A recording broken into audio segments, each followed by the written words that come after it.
저희 가족이요, 1988년도에 캐나다에 사신 이모님의 초청을 받아서 가족 전체가 이민을 가려고 했었습니다. 그래서 그때 제가 대학 입시 제도 때문에 굉장히 지쳐 있었고 힘들었던 판에 이민 간다는 것이 저에게는 완전히 피난처이고 안식처였습니다. 그래서 이민 간다고 하니까 공부를 했겠어요, 안 했겠어요? 공부를 전혀 안 했죠. 그렇기 때문에 공부 안 하고 또 수업 시간에 막 떠들고 장난치고 막 이렇게 했어요.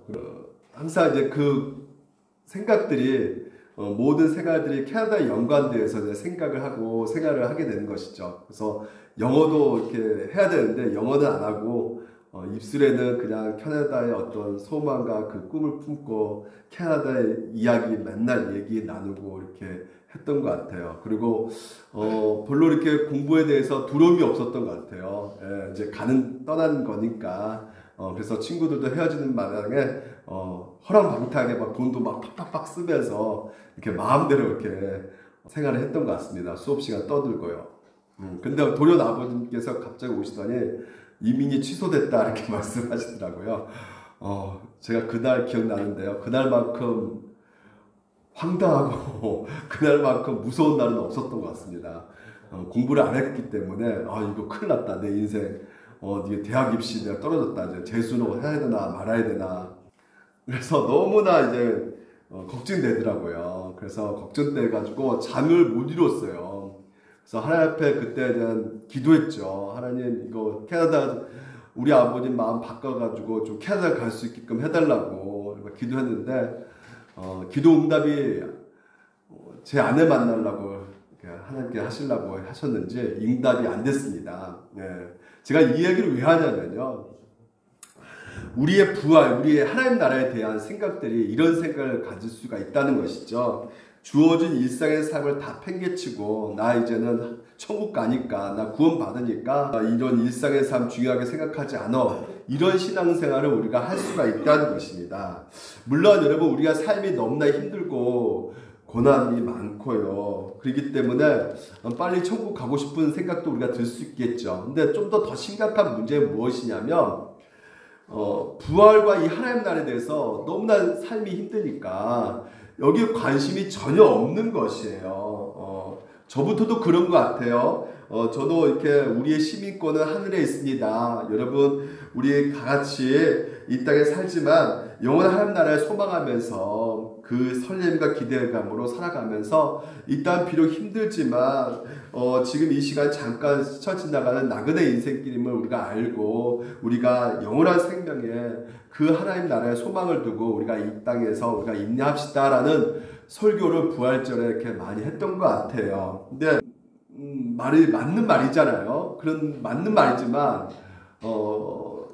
제 안에서 느껴지는 것은 이렇게 말을 했음에도 불구하고 별로 힘이 없는 것 같다는 생각이 드는 것이죠. 이 말씀에 왜 그러냐 이렇게 생각해 보게 된다면 너무나 이 삶이 힘드니까 2000년 전에 예수님 부활 사건이 지금 현재 나에게 있어서 뭘 의미를 줄 수가 있는 것인가 라는 생각을 하게 되는 것이죠. 너무 바빠 살기 그냥 힘들어 죽겠는데 뭐 물가도 올라가고 대파값도 올라가고 뭐 다 올라가는 이 상황 속에서 먹고 살기 힘들어 죽겠는데 불안해 죽겠는데 이런 뭐 하나님 나라 뭐 부활 이런 얘기가 나에게 뭔 소용이 있을까 이런 생각이 든다는 것이죠. 또 한편은 너무나 또 살만하단 말이죠. 이 세상이 너무 좋단 말이죠. 그렇기 때문에 이 부활 하나님 나라에 대해서 관심이 점점점 이게 사라져가고 있다는 생각을 우리가 하게 된다는 것입니다.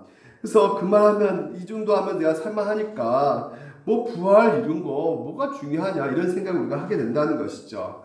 그래서 여러분, 우리가 하나님이 우리를 사랑하시고 그래서 하나밖에 없는 아들 내어주시면서까지 우리의 구원을 이렇게 이루셔가지고 우리를 정말 하나님 나라에 그 천국에 이르게 했다는 이 놀라운 얘기는 너무나 우리 가운데 감동적이고 감격스러운 얘기임에도 불구하고 이제는 서서히 이런 얘기가요 감동으로 다가오지 않는 이 어려운 현실 속에서 우리가 살아가고 있다는 것입니다.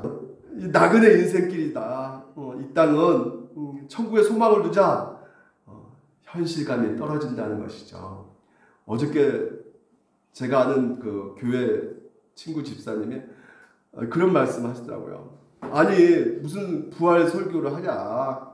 뭐 영생 부활 심판 이런 하나님 나라 요즘 사람들은 이런 거 믿지도 않고 관심도 없다. 현실에 정될 수 있는 저 현실감이 있는 설교를 좀 해라고 이렇게 말씀을 하시더라고요. 그래서 무슨 소리냐.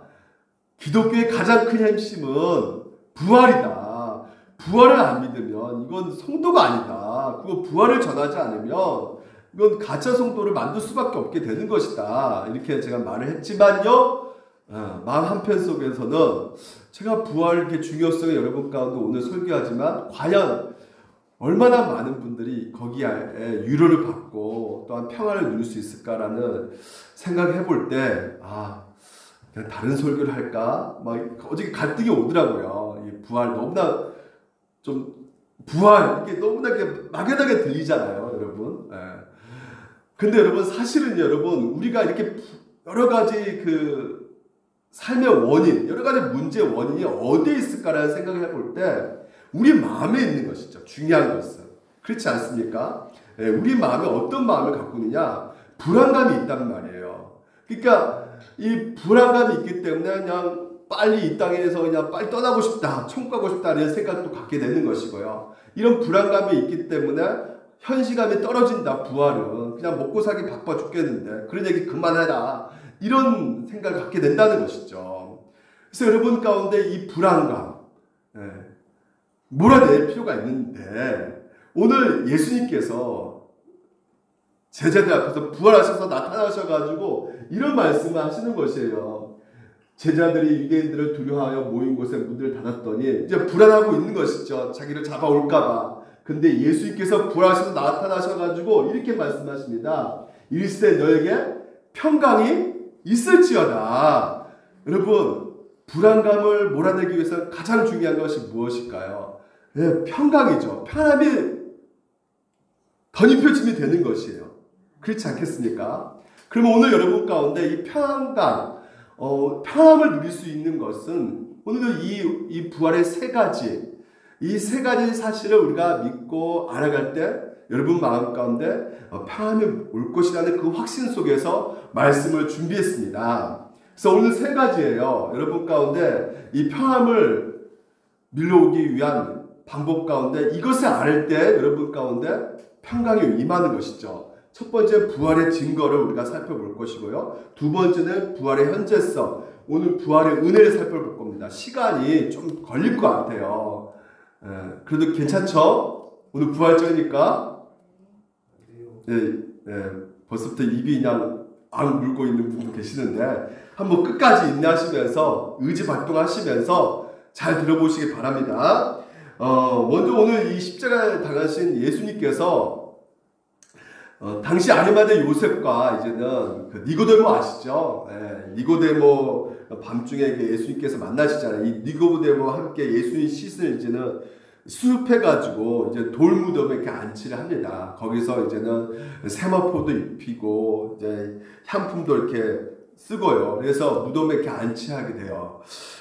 근데 이제 안치고 나서 한 3일 지나서 보니까 부활절 아침 새벽에 누가 보냐면 그 막달라 마리아가 예수님께 그 장사되는 그 무덤 앞에 이제 찾아와가지고 딱 보는데 세상에 무덤에 그 돌이 이렇게 옮겨져 있는 거예요. 무거운 돌이. 그래서 왜 이상하다 해서 또 들어가서 보니까 예수님의 그 시신이 없는 것입니다. 그냥 세마포하고 그 수건, 불을 쓰고 있는 수건들이 거기만 거드럽게 포도시 이렇게 놓여져 있는 것이에요. 충격받은 것입니다. 시신이 없어졌으니까. 그래서 잽싸게 그 제자들 향해 가가지고 야고보 요한을 찾아가지고 야 이거 시신이 없어졌다. 큰일 났다. 이거 말도 안 되는 소리 하지 마 하면서 가서 봤어요. 야고보 제자들도. 가서 봤더니 시신이 진짜 없는 것입니다. 없는 거예요. 그러니까 뭐가 이루어진 것입니까? 예수께서 평상시에 뭐라 말씀하셨을까요? 나 죽을 것이다. 나 십자가로 죽는데 어떻게 된다고요? 3일 만에 부활할 것이다. 늘상 이것을 제자들에게 말씀했던 것이죠. 근데 그 말씀이 실제로 이루어진 것이에요. 부활 아침에 그 사건이 일어난 것입니다. 그래서 이 말씀을요, 바울이요, 이렇게 말하고 있어요. 성경으로는 죽은 자들 가운데 부활하사 능력으로 하나님의 아들로 선포되었으니 곧 우리 주 예수 그리스도시라. 자, 이 부활의 사건은 오늘 우리 가운데 무엇을 알려주는 것이냐면 예수님이 뭐예요? 하나님의 아들이심을 우리 가운데 알려주고 있다는 것이죠. 하나님의 아들이기 때문에 예수님이 누구시라는 것이에요? 하나님이시라는 것을 우리에게 알려주는 것이에요. 부활 사건은 결국 우리에게 무엇을 뜻하는 것인가? 예수님은 누구시다? 하나님이시다. 그러니까 여러분, 예수님이 하나님이시다. 내가 부활 사건을 믿지 못하면 뭘 믿지 못하는 것이에요? 예수님이 하나님이시는 것을 믿지 못하는 거예요. 무슨 말인지 아시겠죠? 그러니까 부활 사건을 믿지 않으면 성도가 될 수 있다 없다? 절대 될 수가 없는 거예요. 많은 사람들이 이런 생각을 해요. 아니 그거 과학적으로 이게 사실이겠습니까? 이게 말도 안 되는 생각. 무슨 부활이에요? 어떻게 인간이 부활을 합니까? 나 부활을 믿지 않습니다. 하지만 예수님의 가르침은 너무나 고귀하고 좋으니까, 윤리적으로 탁월하니까 나 예수님 가르침만 내가 따를게요. 도덕적이고 윤리적으로 너무나 괜찮으니까 나 이것만 내가 믿고 그것만 따르겠습니다. 여러분, 이게 가능할까요? 논리적으로? 보십시오. 예수님께서 제자들에게 그 공생의 3년 동안 뭘 가르쳤습니까? 자기 신분의 정체성을 알렸어요. 나는 누구다라는 거예요. 하나님과 나는 하나다. 그게 결국 뭐냐면 하나님이라는 거예요. 예수님께서 본인 스스로가 그렇게 가르쳤단 말이죠. 그러면서 예수님께서는 그 핵심 메시지 가운데 뭐라 말씀하시냐면 에고에임이라고 그래요. 그러니까 에고에임이는 무슨 말이냐면 헬라어로 나는 스스로 있는 자라는 것이에요. 이 말은 누가 썼냐면 출애굽기 3장에 모세가 하나님 만났을 때 하나님께서 뭐라면 I am who I am. 나는 스스로 있는 자다 이렇게 말씀하세요. 결국 무엇을 말하냐면 구약에 있는 여호와 하나님이 바로 누구라는 것을 말하고 있냐면 예수님 나다라는 것이에요. 내가 하나님이라는 것이에요. 그것을 늘상 그 주된 핵심 가운데 메시지가 거기에 있었던 것이죠. 그러니까 예수님의 정체성을 그렇게 말했는데 나는 부활을 믿지 않고 하나님이라는 것을 믿지 않고 나는 그냥 윤리적으로 도덕적으로 그 가르침만 따를게. 이게 가능할 수 있어요? 가능하지 않는 것이죠. 이런 말이 성립이 안 되는 것이에요. 예를 들어서 여러분 보십시오. 제가 물론 설교를 주옥같이 하지 않지만 주옥같은 설교를 하지 않지만요. 제가 주옥같은 어떤 설교를 잘 하고 있다고 생각해 보세요. 그래서 이런 설교하니까 하겠는데 이제 어느 날 제가 갑자기 존댓말 쓰다가 내가 신이다 이렇게 해버린 거예요. 내가 신이다. 넷플릭스 그 나는 신이다 그 보셨죠? 내가 신이야 이렇게 말해요. 막 내가 창조주야. 내가 모든 것을 만들었어. 내가 신이야. 그러면 여러분 중에서 분명히 반응을 보일 사람 두 파트가 나눠지겠죠. 그렇죠? 첫 번째 파트는 그래서 이 설교 말씀이 주옥 같구나. 역시 진리를 말씀하시는 이유가 저분이 신이기 때문에 나 이제 앞으로 저분을 따라갈 거야. 이런 파트가 있을 것이고요. 여러분 중에 제 아들 같은 경우는 저거 이제 진짜 갈 때까지 갔구나. 이제 더 이상 안 되겠다. 넷플릭스 그 제작진이 전화해가지고 빨리 이 사람 찍으라고 얘기하겠구나. 저거 정신 나갔구나. 저거 미쳤구나. 이렇게 하는 성도들이 있을 수 있겠죠. 두 파트가 나눠진단 말이에요. 그래 안 그래요? 예. 대부분 첫째, 두 번째요? 예, 두 번째로 가셔야 됩니다. 저거 교주다 저거 완전 맛이 갔다. 뭐 이렇게 생각하셔야 돼요. 그렇지 않으면 안 돼요. 요즘에 보면 교주들 죽었는데 그 후세들도 이제 나와가지고 세습해가지고 후세들이 더 이제 날뛰고 있단 말이죠. 그러니까 여러분 이거 확실히 해야 돼요. 예. 잘못된 건 잘못다 봐야 되는데 여하튼 그렇습니다. 그러니까 넷플릭스 나는 신이다. 교주란 말이에요. 그러니까 예수님이 이 땅에 오셔가지고요. 나는 랍비 선생이다. 나는 윤리적으로 도덕적으로 선생님이시다. 이게 가르친 적이 없어요. 그런 말 한 적이 없습니다. 예수님이 이 땅에 오셔서 뭐라 말씀하십니까? 나는 하나님과 하나다. 나는 하나님이다.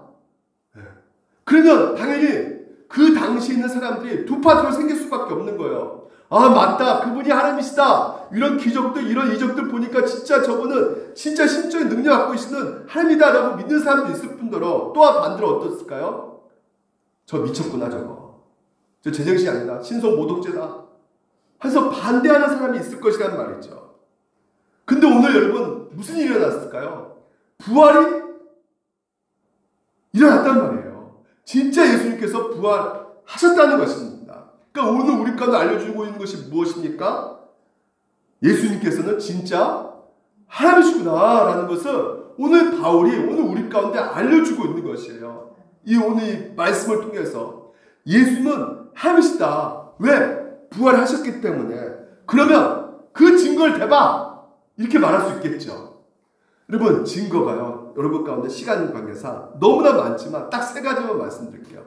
예수님이 부활할 때 증거는 첫 번째 따라합시다. 빈 무덤. 무덤이 비어있다는 거예요. 여러분 오늘 본문 보니까요. 실제로 보니까 또 머리를 쌌던 수건은 세마포와 함께 놓이지 않고 딴 곳에 쌌던 대로 놓여있더라 이렇게 돼 있어요. 세마포하고 이 수건이요. 그대로 포듯이 이렇게 있는 거예요. 여러분 한번 생각해 보십시오. 시신을 훔쳐간 도둑놈이 그걸 포도시 놔두고 이렇게 갔을까요? 그냥 시체부터 끄집어 놓고 그러면 이 세마포가 이제 정신없이 그냥 빨리 움직여야 되기 때문에 그냥 세마포에도 막 그냥 던져버리고 그냥 어떻게 이제 갔을 거예요. 근데 더 중요한 건 뭐냐면 어떤 도둑놈이 시신만 입히고 이 세마포가 고가품이거든요. 예? 이런 상품도 고가품인데 이걸 놔두고 시신만 훔쳐가는 이 도둑놈이 누가 있을까요? 말이 안 되는 얘기란 말이죠. 예. 그러니까 여러분 지금 우리가 분명히 알아야 될 것이 무엇이냐면 이 세마포하고 이런 수건이 그대로 그것이 그냥 있는 상태 그대로 꺼져 있는 상태에 있다는 것을 우리 가운데 뭘 말해주고 있는 것입니까? 예수님께서 부활하셨다는 것을 오늘 우리 가운데 보여주는 확실한 증거가 된다는 것입니다. 두 번째는요. 또 다른 증거는 보게 되면 예수님이 첫 번째 만나는 처음으로 목격한 여자가 누구예요? 마리아예요. 마리아. 여러분 지금 이 저자가요. 지금 현재 이 저자가 요한복음 쓴 저자가요. 부활하지 않았는데 부활했다고 거짓말로 썼다면 분명히 거짓말하는 이유가 무엇일까요? 사람들이 왜 거짓말할까요? 나에게 유익되려고 거짓말할 거 아니에요. 보통.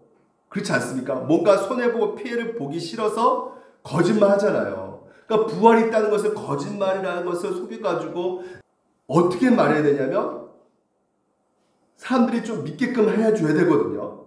그렇죠? 근데 그 당시만 해도 여자가 증언했다는 것은 그 당시 로마 사람들도 소송권에 있어서 증언을 앞에서 누굴 댈 수가 없냐면 절대 여자를 세우지 않았어요.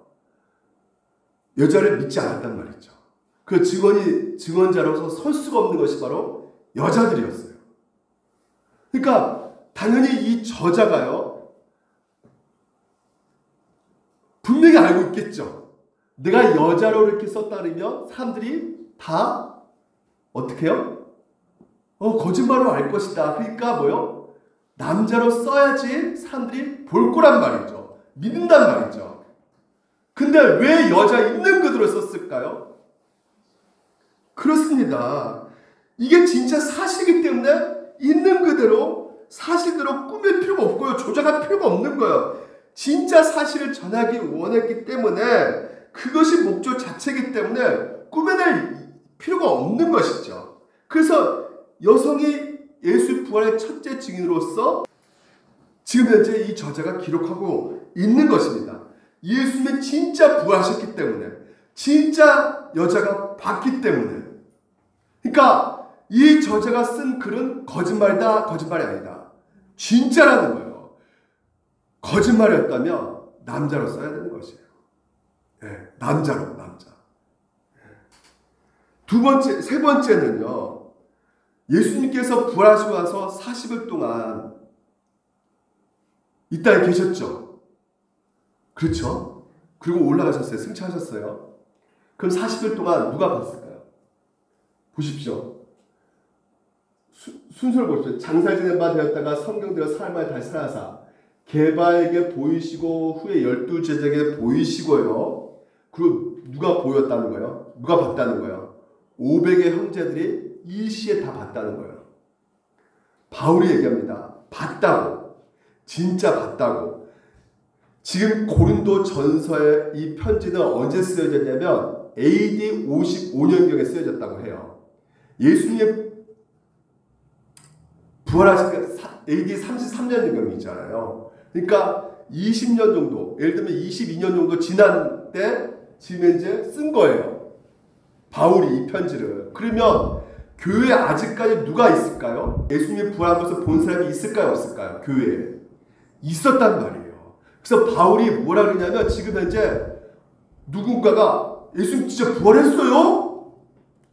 그러니까 바울이 뭐라 그러는 겁니까? 교회에 지금 현재 얘들 같이 예배드렸던 형제 중에 부활을 본 사람이 있어. 물어봐. 확인해봐. 있다는 거예요. 500명이 뭘 보여주고 있는 것입니까? 부활의 확실성을 오늘 우리 가운데 보여주고 있는 것이죠. 500명이 봤다는 거예요. 한두 명도 아니고 무려 500명이 예수님의 부활한 모습을 봤다는 것입니다. 그러니까 쉽게 예를 들어 설명해 보면요. 우리가 살고 있는 이 광주 있잖아요. 광주. 44년 전에 광주 5.18 광주 사태 그런 아픔이 있었잖아요. 그렇죠. 여기 5.18 광주 경험하신 분 손 들어보십시오. 아 예. 이정도 권사님도 있고 최근에 경험하신 보신 다 있어요. 증인들 있죠. 지금 증인들 있습니다. 근데 그 당시에 어떤 일이 있었냐면 그 당시에 세상에 제가 서울에 있었잖아요. 간첩이 내려왔대요. 북한군 소행이래요. 그리고 세상에 헬기 난사했잖아요. 총을 팍 쏴가 쐈잖아요. 그런 거 없다는 거죠. 신군부 세력의 구테타 일으켰는데 그거 아니라는 거예요. 그래서 그것이 끊임없이 44년 동안 군사 그 독재 가운데 지금도 그렇습니다. 지금도 이 광주 사태를 공격해 들어와요. 이건 북한군 소행이다, 간첩이다 이렇게 말한 이렇게 진짜 이렇게 한 사람들이 있단 말이죠. 지금도 믿질 않는 거예요. 이게 이 신군부 세력 구테타라는 것을 믿지 않는 사람들이 있단 말이죠. 신군부 세력이 시민들을 죽이고 그 시민들의 선량한 시민들이라는 것을 오늘 여러분 그 사실을 오늘 우리는 믿고 있잖아요. 헬기에서 총 싸고 있다는 거 이거 믿고 있잖아요. 이거 사람들 많이 죽었다는 거 우리는 믿고 있잖아요. 여러분 왜 믿게 되는 겁니까 지금? 누가 있기 때문에. 지금 계신 거예요. 지금 두 분이.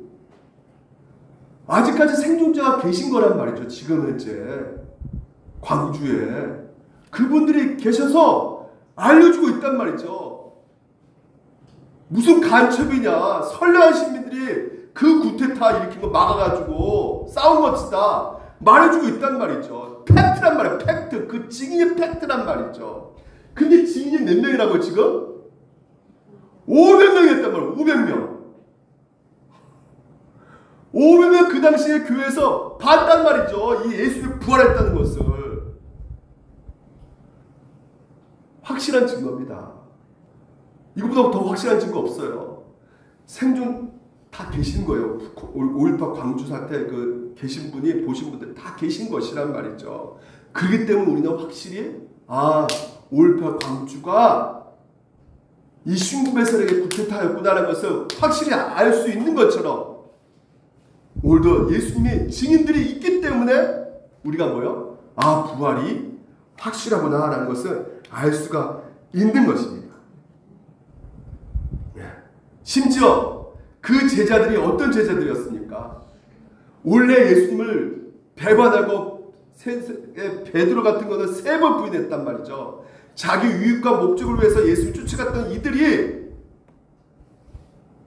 예수님이 잡히자 도망가 버리고, 그런 자들이 부활을 봄으로 말미암아, 예수님 부활하신 예수님 만남으로 말미암아 모든 것이 변화됐단 말이죠. 예수를 위해서 자기 몸을 다 던져버렸단 말이죠. 한마디로 사람이 변해버렸어요. 이 변해버린 것은 뭐 때문이다? 부활하신 예수님을 봤기 때문에. 봤기 때문에 변화된 것이에요. 어떻게 목숨을 바칠 수 있습니까? 여러분, 거짓말인데, 부활이 거짓말인데 그 거짓말에 여러분 목숨을 바친 사람들이 누가 있겠습니까? 근데 제자들이 바쳤다니까요. 자기 모든 걸 다 던졌다니까요. 순교했다니까요. 다 12명 다. 심지어 누구까지도 맨 나중에 만삭되지 못한 난자 같은 바울 나에게도 보이셨더라. 자기가 어떤 사람이었는데요? 예수 믿는 사람을 죽여 다니는 앞잡이였단 말이죠. 이 앞잡이가 세상에 변화가 있다는 것이죠. 여러분, 이런 것이에요. 가장 진보적인 사람이 가장 보수적인 사람이 된다든지, 거꾸로 가장 보수적인 사람이 가장 진보적인 사람의 입장에 서게 되면 그 사람은 그렇게 갑자기 변화될 수 있는 것이 어떻게 이렇게 변화될 수 있을까요? 뭔 사건이 있었기 때문에 변화될 수 있는 것이란 말이죠. 바울은 부활을 믿지 않는 사람이었어요. 가말리엘 문화생이었습니다. 헬라 철학의 선봉자였어요. 이성. 정확히 상식을 갖고 있는 사람이었어요. 근데 세상에 예수님, 자기가 가말리엘 문화생이고 자기 위치와 신분이 충분히 이런 자리에 있는 사람이 왜 자기 모든 평판과 자기 신분이 무너질 수밖에 없는 부활 얘기를 꺼내냐 이거죠. 사람들이 분명히 이 부활 얘기하면 자기 위신이 한마디로 가말리엘 문화생에서 쫓겨날 판인데 그 어떤 누구가 이런 얘기를 하겠습니까? 근데 이 바울은 진짜 예수님을 만났기 때문에 어떻게 할 수 있었던 것이에요? 네. 자기 그 예수님 만난 것을, 부활을 얘기하고 있단 말이죠. 여러분, 부활은 사실입니다. 예수님께서 부활하셨고 부활자가 되셨기 때문에 2000년 후에 오늘 저 지구상의 저편에 있는 반대편에 있는 오늘 우리까지도 이 부활을 믿고 있고, 그리고 영원히 앞으로도 이 부활 사건은 유효할 수밖에 없는 것이에요. 미국의 위대한 천재 작가 있습니다. 루 윌리스라는 천재 작가가 있어요. 이 천재 작가가 이 부활을 의심해 가지고요, 어떻게든지 내가 이 부활을 적대되는 글을 써가지고, 논문을 써가지고 이 부활이 거짓말인 것을 내가 판명시키게 했다. 그래서 자료를 다 수집했어요.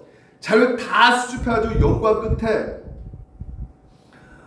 세상에 제가 알려준 이 3가지 있잖아요. 빈무더, 변화된 사건, 이런 것을 보게 됨으로 말미암아 부활이 진짜네 하면서 만든 영화가 무슨 영화인 줄 아십니까? 그분이 쓴 영화가 배너입니다. 배너를 만들었어요. 봤더니 이게 진짜라는 거예요. 부활이.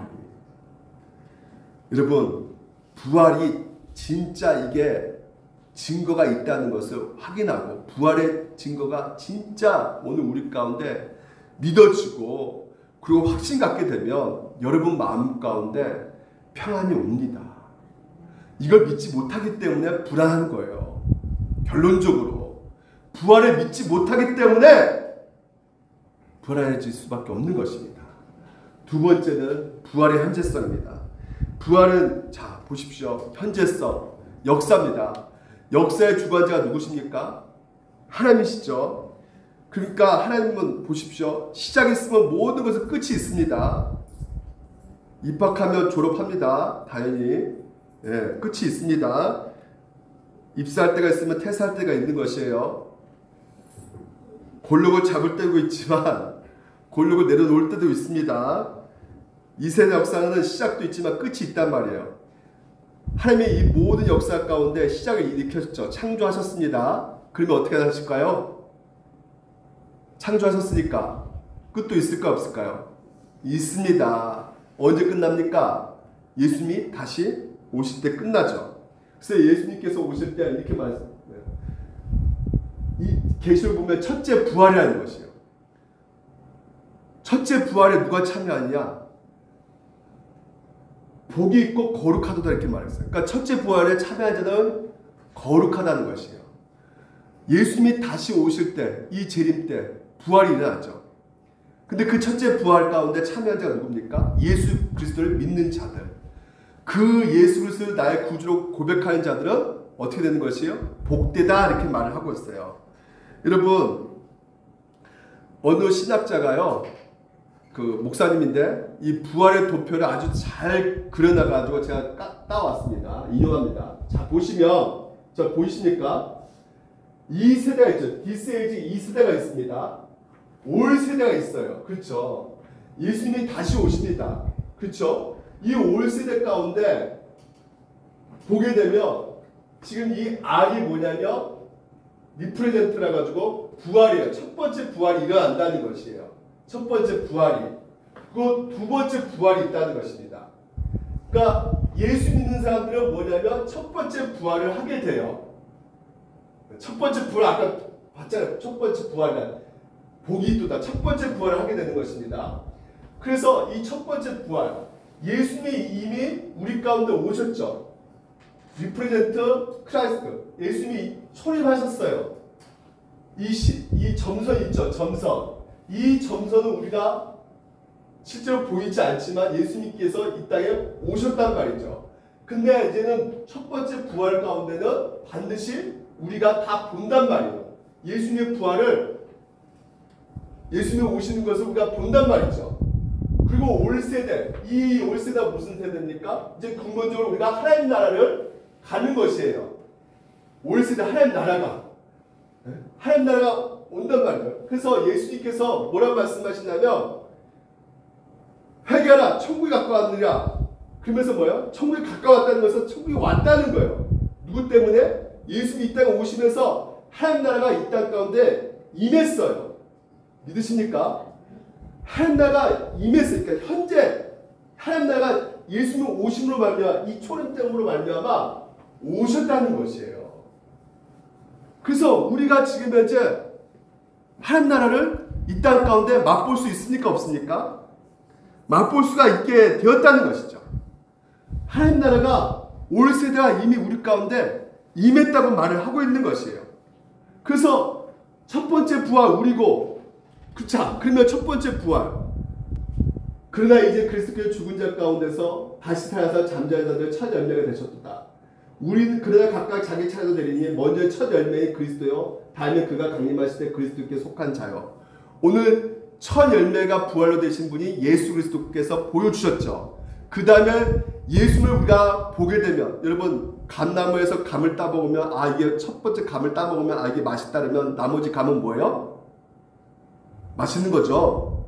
첫 열매 맛있으니까. 마찬가지로 첫 열매가 그리스도이기 때문에 그 예수를 그리스도 구주로 고백한 사람들도 다 부활을 하는데, 둘째 부활 가운데 있는 사람은 바로 누구냐? 우린 첫 번째 부활밖에 안 해요. 두 번째 부활은 누구냐? 바로 부활 뭐예요? 사망한 자예요. 예수를 우리가 믿는 사람들도 사망하죠. 좀 굉장히 어렵습니다. 잘 들으셔야 돼요. 예수 믿는 사람 사망해요? 사망하지 않아요? 사망합니다. 첫 번째 사망해요. 그렇죠? 그 사망은 그 원어를 보면 분리라는 뜻을 갖고 있어요. 생물학적으로 육신과 영혼이 분리돼요. 이게 첫 번째 사망이에요. 그것은 믿는 자나 안 믿는 자 다 사망합니다. 근데 중요한 것은 둘째 사망이 있다는 것이에요. 두 번째 사망이. 우리는 첫 번째 사망밖에 하지 않지만 두 번째 사망은 누구냐? 바로 불신자들, 히틀러나 믿지 않는, 뭐 예를 들면 뭐 전 땡땡, 예. 옛날에 군사 부탁타 믿지 않았으니까. 두 번째 사망이에요. 그래서 그들이 부활함으로 말미암아 하나님께서 어떻게 하신다? 백보자 심판을 영원한 심판 가운데 넣으신다는 것이에요. 여러분, 그러니까 심판을 받게 된다는 거예요. 여러분, 예수를 믿는 자들 심판 받습니까? 안 받습니까? 안 받아요. 그렇기 때문에 첫 번째 부활밖에 없는 거예요. 첫 번째 사망밖에 없는 거예요. 하지만 믿지 않는 자들은, 예수를 나의 구주로 고백하지 않는 자는 영원한 백보자 심판 가운데 영원한 불못에 떨어지는 거예요. 영원한 행벌에 들어가는 것입니다. 그런데 중요한 것은 제가 보여줬죠. 자, 예수의 시대 나는 부활의 생명이니 나를 믿는 자는 죽어도 살겠고, 첫 번째 죽어도, 우리가 죽잖아요. 다들 죽어도 어떻게 된다는 거예요? 살아난다는 거예요. 이해하시겠죠? 네? 무릇 살아서 나를 믿는 자는 영원히 죽지 아니하리니 이것을 너가 아느냐? 믿느냐? 믿는 자는 영원히 죽지 않아. 살아서, 오늘 여러분 살았죠? 살아서 지금 믿고 있죠? 하나님 나라가, 자 보십시오. 하나님 나라가 우리 가운데 임했단 말이에요. 예수님 오심으로 말미암아. 예수님 오심을 하나님 나라 임함으로 임했기 때문에 오늘 여러분 우리가 그 하나님 나라 가운데 무릇 살아서 예수를 믿는 자는 영원히 죽지 않는다는 것이에요. 그래서 뭐라 말씀하시냐면 잠자는 자들도 천일병에 대적다 하시면서, 자 여기서 중요합니다. 판데베르크라는 독일의 유명한 신학자가 있습니다. 이 유명한 신학자가 뭐라 말하냐면, 인간이 지금 현재 우리가 역사에 살고 있잖아요. 이 역사를 어떻게 해석할 것인가에 대해서 두 가지 방식을 우리는 해석할 수밖에 없다고 말을 해요. 두 가지 방식이 어떤 방식이냐면, 과거를 통해서 현재 역사를 보는 것이 있고요, 미래를 통해서 현재 역사를 보는 것이 있다는 것이에요. 그러니까 과거를 통해서 현재 역사를 보는 것이 맞느냐, 아니면 미래를 통해서 우리 지금 현재 이 현재 역사를 보는 것이 맞느냐, 과거에서 현재를 보냐, 아니면 미래의 관점에서 우리 현재를 보느냐. 그 판데베르크 그 역사학자는 가장 옳은 것이 무엇이냐면, 우리는 대부분 과거에서 이 현재를 보려고 하잖아요. 근데 기독교는 무엇이냐? 하나님 나라, 미래가 이미 하나님 나라 도래했기 때문에 미래의 관점에서 이 현재를 바라보는 것이 가장 옳다고 말을 해요. 예수님께서 그 제자들, 다시 말해서 제자들이 물어봐요. 그리고 유대인들이 물어봅니다. 바리새가 서기관들 물어봅니다. 지금 이 사람이 소경이 되는데 이거 누구 죄입니까? 이렇게 물어봐요. 그러니까 대부분 사람들은 과거에 율법주로 생각한다. 율법주의라는 거예요. 뭔가 원인이 있었기 때문에 현재 이런 결과가 있을 것이다라고 대부분 다 생각한단 말이죠. 그 당시에도 이런 누구 부모의 죄 때문입니까? 누구 죄 때문입니까? 왜 소경에 걸렸습니까? 지금 예수님께 물어봅니다. 근데 예수님 뭐라 대답하시냐? 예수께서 대답하시되 이 사람과 그 부모의 죄로 인하여 것이 아니라 그에게서 뭐요? 하나님이 하신 일을 나타내고자 하심이라는 거예요. 다시 말해서 미래에서 하나님 나라가 오늘도 예수님 관점에서는 이 현재를 바라보시면서 하나님께서 일하신다는 것이죠. 여러분, 기독교 신앙은 그렇습니다. 인과율이 아니에요. 우리는 대부분 생각하고 있는 것이 무엇이냐면, 내 삶의 어떤 이런 현재의 어떤 사건을 보게 될 때, 과거에 내가 이런 짓을 했고 뭐 했기 때문에 이런 일이 벌어졌다고 생각하지만, 물론 그럴 수 있겠죠. 하지만 기독교는 무엇이냐? 미래의 하나님 나라가 도래하기 때문에 우리는 뭐하다? 변화가 된다는 것이에요. 변화가 된다는 것이에요. 그래서 보시면 예수님께서 고치신 이 표적이 있잖아요. 부활 사건이 3개 나옵니다. 예수님이 부활시킨 것이 야이로 딸을 부활시키고 과부의 아들 부활시키고 나사로를 부활시킵니다. 이 세 사람 부활시키면서 보여주고 있는 것이 무엇이냐면 뭐를 보여주고 있냐면 한마디로 사인이에요. 기적의 목적이 아니라 사인이에요. 뭘 사인이냐? 부활을 보여준다는 거예요. 지금 너희도 부활하고 내가 부활하고 너희도 부활할 거야. 그래서 첫째 부활, 둘째 부활인데 이 둘째 부활 이것은 뭡니까? 둘째 사망이기 때문에 심판에 이른다는 것이에요. 그래서 오늘 여러분 여기 현재 믿는 사람들이 궁극적으로 어딜 갈 수밖에 없는 것이에요. 하나님 나라에 가는 곳이란 말이죠. 미리 하나님 나라가 도래했기 때문에. 무슨 말씀인지 아시겠어요? 하지만 여기서 믿지 않으면 어떻게 될까요? 현재 믿지 않으면 어떻게 될까요? 부활을 못 간다는 얘기예요. 그것을 예수님께서 직접 말씀하십니다. 내가 진실로 너희에게 이르노니 내 말 듣고 또 나 보내신 이를 믿는 자는 영생을 얻었고 현재 영생을 얻었고 하나님 나라 도래함으로 영생을 얻고 믿지 아니하는 자 이거 제가 이거 말 지나버렸는데 믿지 않는 자는 하나님의 독생자 이름을 믿지 아니함으로 뭐라고요? 벌써 두 번째 사망 영원한 불못에 떨어지는 것이란 말이죠. 현재 믿어야 된다는 거예요. 이미 여기서 믿지 않으면 뭐예요? 이미 여기서 살아있으나 죽어있는 자고 살아있으나 뭐예요? 사망한 자란 말이에요. 심판에 이르기 때문에. 하지만 믿는 자는 뭐예요? 오늘 성경에서 뭐라 말합니까? 믿음은 뭐라고요? 바라는 것들의 확신이요 보이지 않는 것들의 증거한 하나님 나라의 그 미래를 바라보면서 오늘 그 믿음으로 우리가 살았기 때문에 과거의 믿음의 선배들 그렇게 살아왔단 말이죠. 미래 하나님 나라 반드시 하나님께서 메시아가 오실 것이다. 그래서 오늘도 여러분 그 예수 그리스도가 다시 부활하시고 다시 오시는 것을 믿는 그런 자는 뭐라고 합니까? 누구든지 그리스도 안에 있으면 이미 그리스도 안에 있잖아요. 하나님 나라가 도래했기 때문에 응? 다 왔단 말이야. 서서히 하품이 나오기 시작하는데 하나님 나라가 들어왔기 때문에 여러분이 어떤 존재다? 지금 현재 새로운 피조물이라는 것이에요. 여러분은 어떤 존재냐? 새로운 피조물이라서 더 이상 하나님의 영원한 심판을 받지 않는 영원한 하나님 나라, 지금 현재 하나님 나라를 여기서 여러분이 맛보고요.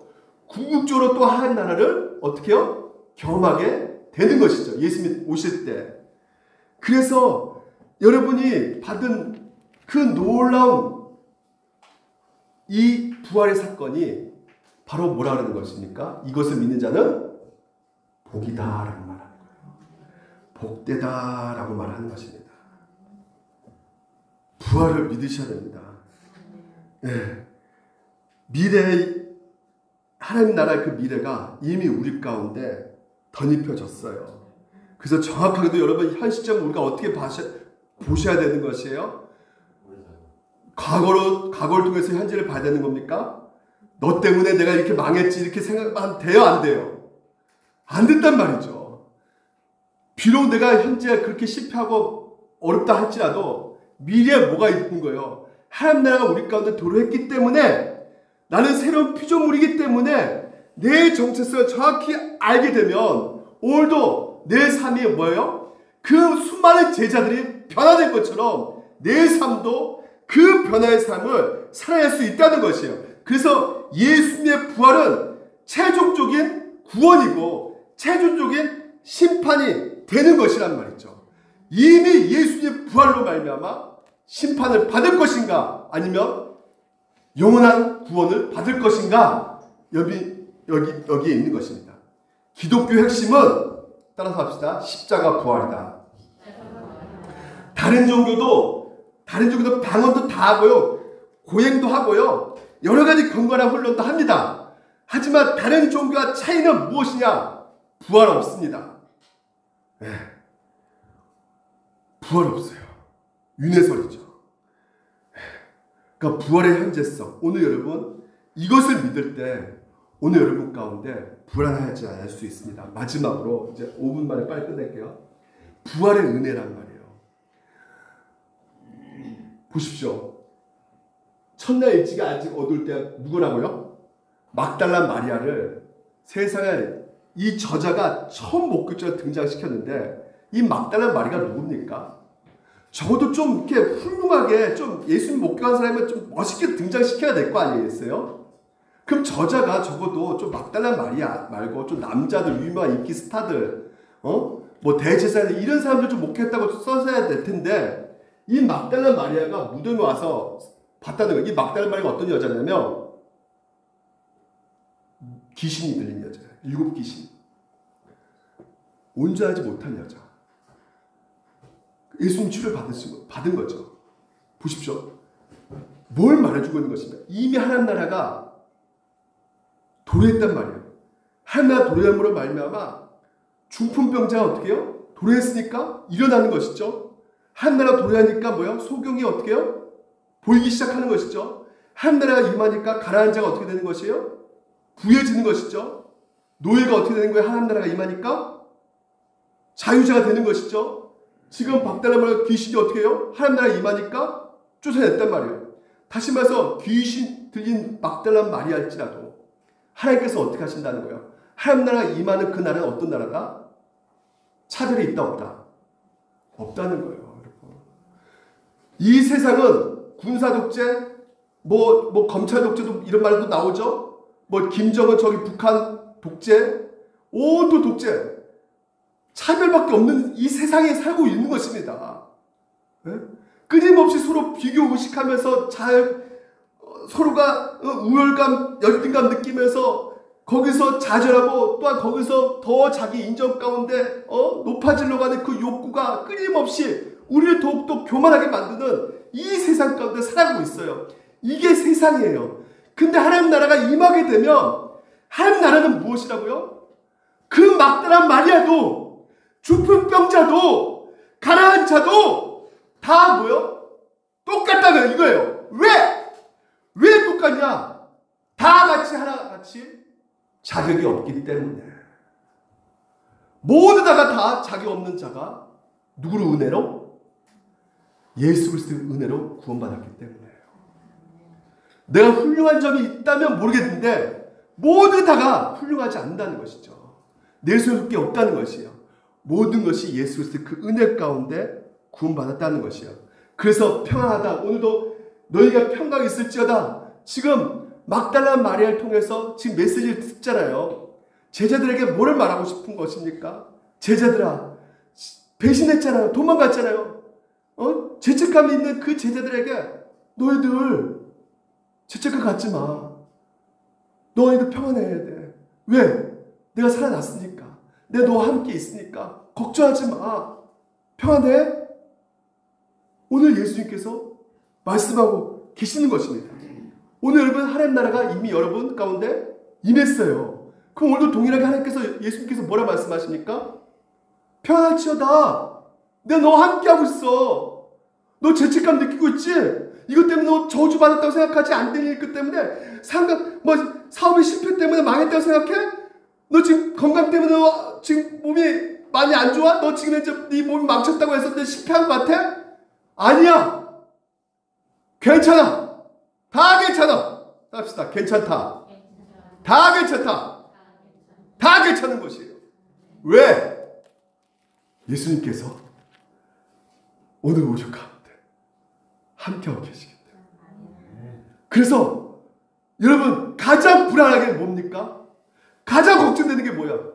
죽음입니다. 죽음. 사망입니다. 사망만큼 불안한 게 없어요. 죽음이 제일 무서워요.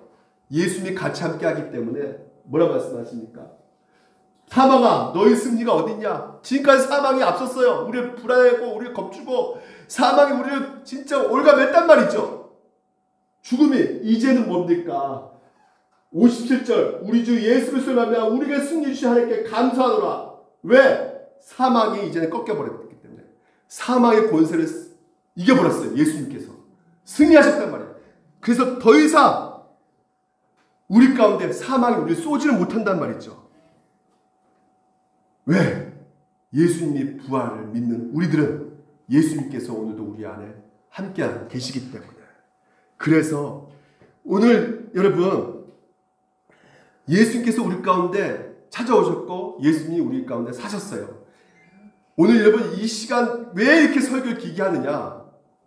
원래 보통 그 칼바르크는 이런 말합니다. 부활절과 성탄절은 설교를 짧게 하래요. 왜냐하면 역사적 사실이기 때문에 길게 할 필요도 없다는 거예요. 다 안다는 것입니다. 하지만 좀 찔리지만요, 제가 그래도 하는 것은 이게 뭐예요? 여러분 기독교 사상 중에서 최고봉입니다. 이거 안 전하면 큰일 나는 거예요. 오늘 이 세 가지 부활의 증거, 부활의 뭐예요? 네? 현재성. 오늘 이 부활의 은혜, 이것을 우리가 알았을 때 오늘도 이 땅에서 여러분 삶을 어떻게 살까요? 최선을 다하면서 살게 된다는 것이에요. 미래의 그 하나님 나라의 소망 가운데 우리가 어떻게 해요? 이 땅에서 예수님의 증인으로 살아간단 말이죠. 그리고 또 뭡니까? 만약에 여러분 이 부활이 미래의 소망과 한 도래를 소망하지 않으면 이 땅 가운데 우리가 어떻게 살까요? 목적 없이 사는 것이에요. 그냥 노세 너도 나고 나도 왜? 한 번밖에 없는 인생 놀아야죠. 무엇하러 성실하게 삽니까? 무엇하러 가족 생각을 해요? 한 번밖에 없는 인생인데 이 CF 노래처럼 아빠 우리 인생 아빠가 그러자 우리 인생 즐기자 막 즐기는 겁니다. 막 사는 겁니다. 한 번뿐인 인생. 하지만 뭐가 있기 때문에? 하나님 나라 부활했기 때문에 함부로 살 수가 없는 거예요. 더 어떻게 해요? 그 은혜가 우리까지 주신 은혜가 너무나 크기 때문에 우리가 그 부활의 능력으로 다 괜찮다 하시는 그 위로를 얻으면서 다시 한번 뭐요? 이 땅에서 일어나서 담대하게 뭐요? 주님의 뜻 가운데 순종하면서 살아가는 것입니다. 그래서 여러분 이 세 가지를 늘상 여러분 가운데 기억하시면서 여러분의 가운데 불안감 몰아내시기를 주님 이름으로 축원드립니다. 기도하겠습니다. 하나님 아버지 감사합니다.